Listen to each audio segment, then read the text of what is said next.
Hello friends, welcome back to my YouTube channel. नोंथांमोननि गेजेराव आं दिनै मोनसे गोदानै ब्लग भिडिअ लानानै फैबावबाय। दिनैनि ब्लगानो जादों नै जों दिनै बल्लामगुरि बाजाराव थांनो नागिरदों। फुजा सिजन फैबायना दिनै बल्लामगुरि बाजाराव बिराद भिर जायो। बेयावनो जोंबो दिनै गस्लाफोर मोनो खोमा थांनानै नायनोसै। नोंथांमोनाबो नायलांबाय था बल्लामगुरि बाजारा माबायदि जायो आं नोंथांमोननोबो शेयार खालामगोन।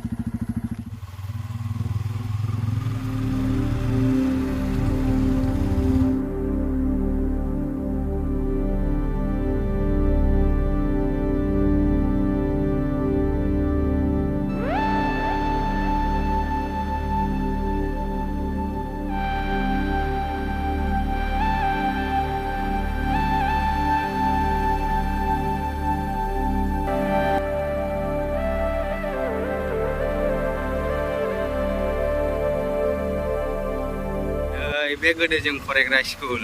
बल्लामगुरि हाई स्कुल बियो नैबे लेसु बिफां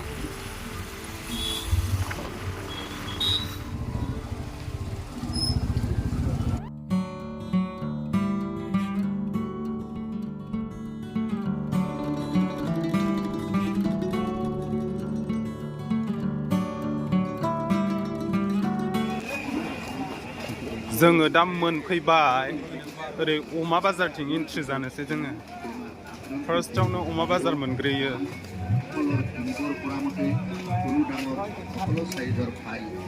अमा बेदरनि बाजार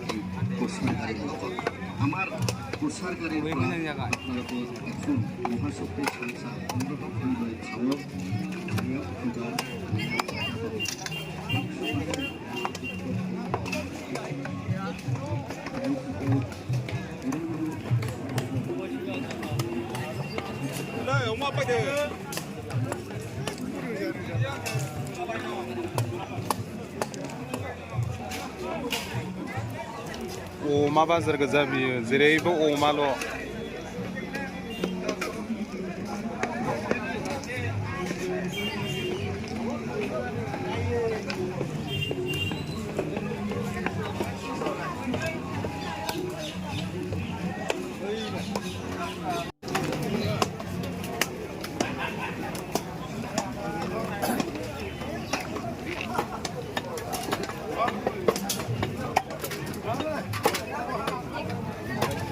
नैबेयो बयलारनि ओरैजाय बयलारनि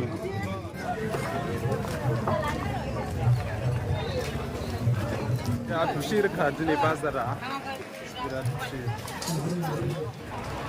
अमा बाजारखौथ' नोंथांमोना नुनो मोनखाबाय बेसेबां भिर जायो अमानि बाजाराव गासिबो अमा जाग्रा जाजोबो ना अमानि बाजारा भिर जायो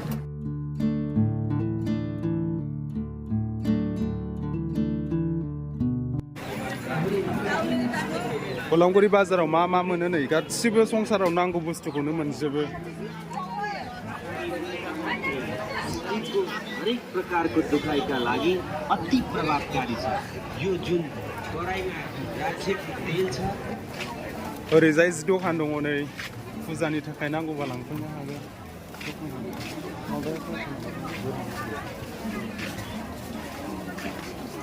बेयावहाय जों गामिनिबो सासे फानोना बाजै बे बाजैनियाव जोङो सोंनो नागिरदों माबोरै बाजै बाजारा मोजाङै सोलिगोन ना सोलियाखै नों हारसिं नै ब्लाउसफोरा बल्लामगुरि खाथि खालानिफ्रा लांफैनो हागोन बेयाव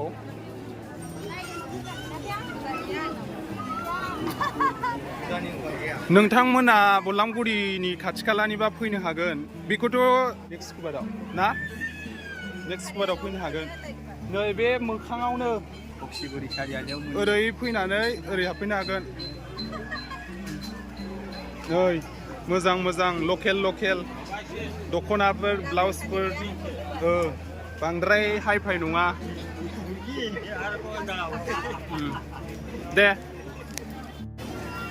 नै नोंसोरो माबाफोर नायगोन गाननो जोमनो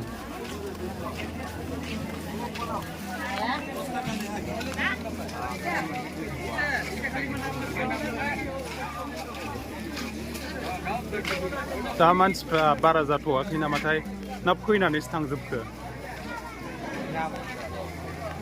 longpen nagiरलांफानोसै आइदिया सोंलोंखाबाय थानोसै बिथिं लानांगौआनो गैयाबा बिथिंजाय जोबजासिम नायगोन रा गैयाबा बिथिङाव फसायनायखौनो मोनथ'वाखै नागिरगासिनो लंपेन्ट नायनो नागिरदों कर'ना कर'न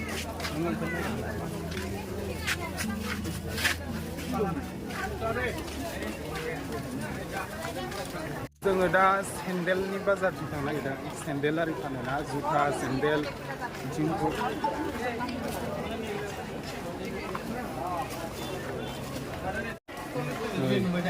ओरैजाय देलायग्रा आरि मोनगोन ओरैजाय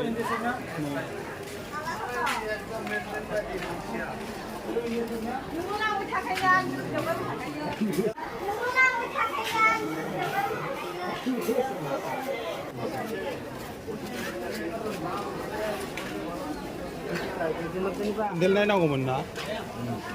ओमफ्राय मोनसेबो गानथावथावानो गैया जे आंनोथ' हामनायखौनो मोननाय नङा 9-10 नाम्बार गानोना सेन्देलखौ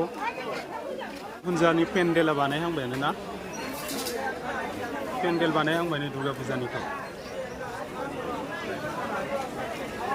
बैयो बलांगुरिनि दुर्गा मन्दिर पेन्डेलखौ बानायहांबायबो बावथारलियाना 9-10 दिनल'सै खोमा ना दुर्गा फुजाया 9-10 दिन सप्तासे नेक्स्ट सानडे ना मायाव खोमा ने दा फैगोन सानडेनि बै सानडेयावनो सानडे ना सेटारडे सुनिबार ना रबिबार गोग्लैयोना मोनसेबो सेन्देल मोजांखौनो मोनासै नैबे बिथांनि लंपेन्ट नायनो नागिरबाय जोङो लंपेन्ट जि दखानथिं फैफिनबाय नायमारनोसै नै जों बेखौ टावारसो बुंखायो 6.2 ना मा दंखायो खोमा 6 feet 2 inches नाय मा लागोन नायहरलाय देलाय मा लानो नागिरदों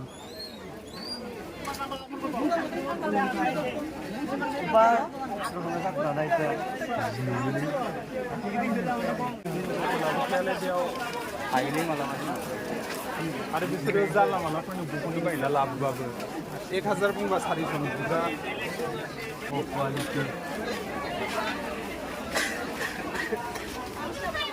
बे फार्स्ट नायनाय दखानाव मोनासै माने जियानो क्वालिटियानो मोजां गैया दा बेलेगाव नायहैबावनोसै मोनफ्रांबायगोनबो जानो हागौ ना बे दखानाव बिराद फिर नै सेंग्राफोरनि लंपेन्ट गस्ला बायनायनि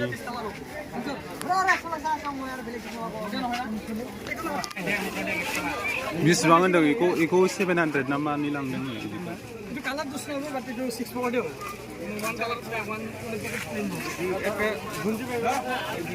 नागिरनोबा थानोबागौना बेलेगनाव लाफैफिननांगौ प्लेन नैलाय नैयाव दं बांद्राय पकेट्स गैयि प्लेन ट्राउजार आरो अभार प्राइस होथारो ने बेखौ बेसेबां होनदोंमोन 700 नामा फैसासो मानसि इयो मोजांमोनथ' इयो मोजांमोन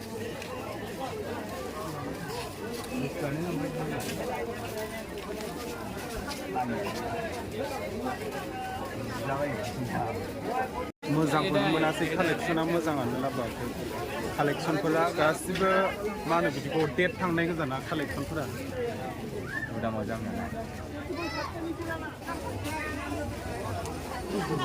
बेखौ लानोसै लानांगौ ना मानांगौ जाबाय थादों ओमफ्राय नैबे पेन्डाया फिसा फिसाना स्वेटारजों ओरैनोथ' जिन्सफोरा 32आनो हामो ओमफ्राय बेखौ एसे शक जादों मिन्थिखायो माथो होनलाय कनफ्यूज जादों थारमाने बियो थाइसा बारा हाय मोना होननानै रागा जोंगोनलै लायाबा नायलाबायनाङा बारा नों लाला फैसासे खरनाबो लाला होमबा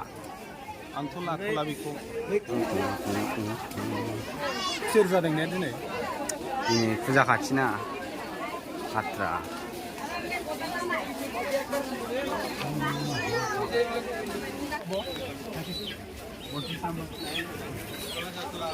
गैया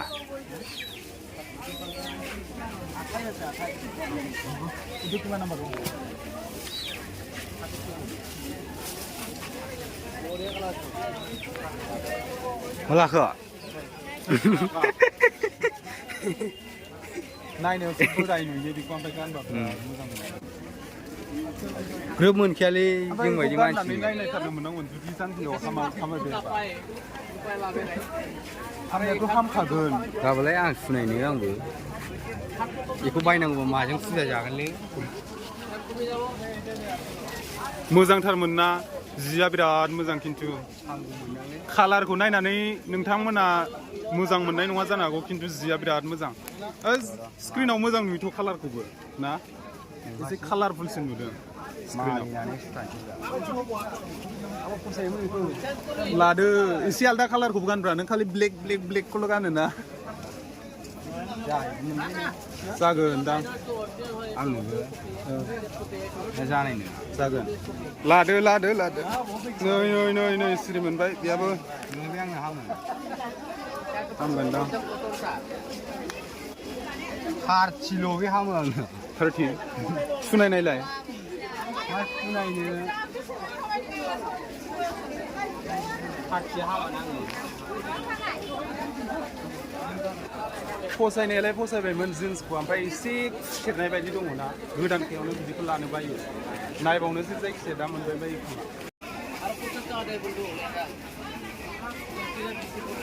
गुन्दाबा सेन थायो किबा आरो गुन्दाबा पारा ओइ जे लुइसियो মই आं गथि नाम्बारखौ 350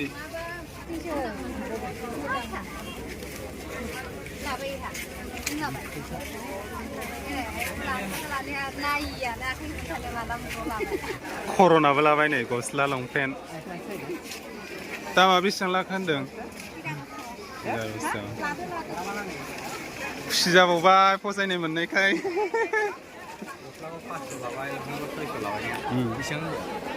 मोननैजों 1100 जाबाय गस्ला लंपेन्ट मिलायबायना मिलायबाय बिस्रा सानैबो लंपेन्ट गस्ला मोनबाय आंहा गांसेबो मोनासै आंहासो आन्दायबाय आंहासो लानो फैदोंमोन ना बोथांगोन बोरा हाब मैगं दखानखौनो खेबाखै है थांरागौ नै बेनो फुजा जाग्राया लोगोफोर बेनो देखायबायब्रा बेलाय बेनो नै बेयाव मा गुथि नांगौ मोनजोबो मानि गुथि नांगौ मालदारलै बिसोरो नंगौसै थां কোন জায়গার itu কোন জায়গার আপেল কাশ্মীর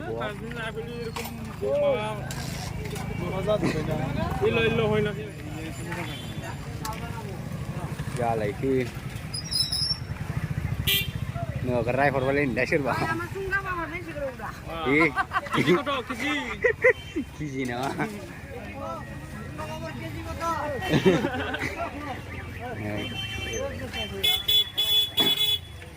हाजो बायदि गायनांगौब्ला लागा किमान केजि itu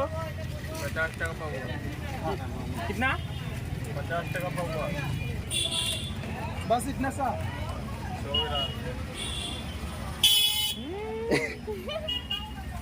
हट भी यार नै साबा खन्दोब्रा बैखौ बस्था खमनायखौ बि जायो बेबो सांसिगोन टेस्ट खालामनो नागिरदों जों टेस्ट जानायदो खर जादोंलै ओमफ्राय बिदिनो एखे जानांसै होमबालाय थालखौ मोननाय नंला टेस्टखौनो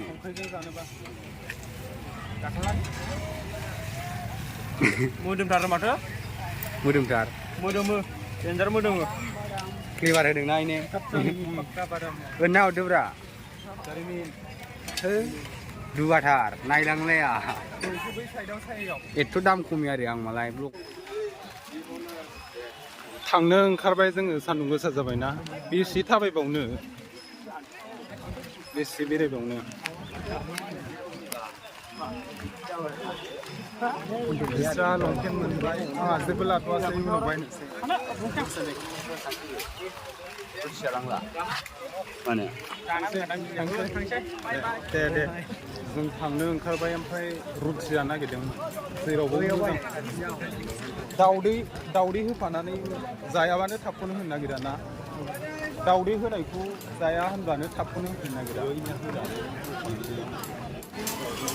नैबेयाव रुटि जानोसै जोङो मोनजागोन ना मोनजायाथाय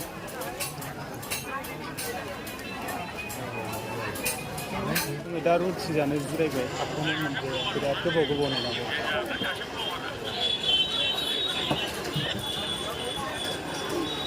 जानोसै रुटिजों दाउदै लागायनाय ना नोंनियाबो आंनियाबो रुटिजों दाउदै लागायनाय एग रल ना मा होनगोन खिन्थु बेखौ रल खालामाखै आरो ना बेखौनो रल खालामो खिन्थु बेखौ रल खालामासै जानोसै थांनोसै रुटि जाखांबाय जोङो दाउदै रुटि थांनो ओंखारबाय थांसै मोनबाय लुबैनायफोरखौ बारा जानाय मोनखो ना खम जानाय मोनखो प्राइसफोरखौ जों लकेलफोरनि थाखाय एसे बारा जादों आरो जेनेबा न'आवथ' दिनै सुक्रुबार बाजार ना बेदर जाखागोन दां बेदर बे गामि खाथिफोरनिया बयाबो बेदर जाखायोना दिनै थांनोसै जोङो दा जाबलांनोसै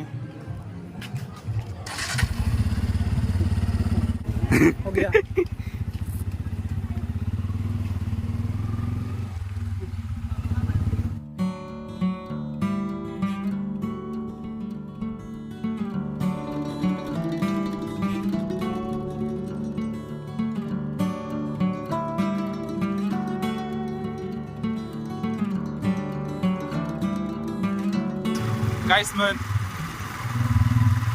बियो खुख्लुंनिफ्राय बोहैबोयो बे दैजोंनो बिराद गिदिर ना फैयो आरो दा अखा हायासैना दैया एसे फिसा जाबाय नङाबा बिराद गिदिर दै फैयो बेनो ओरै थांनानै खोलाहा गालापारा दुनालि जाहैयो नामा बेनो ना दुनालि नांहैनाया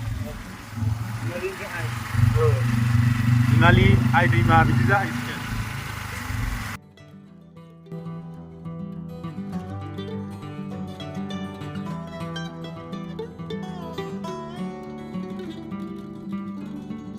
नै जोङो दा मोनफैबाय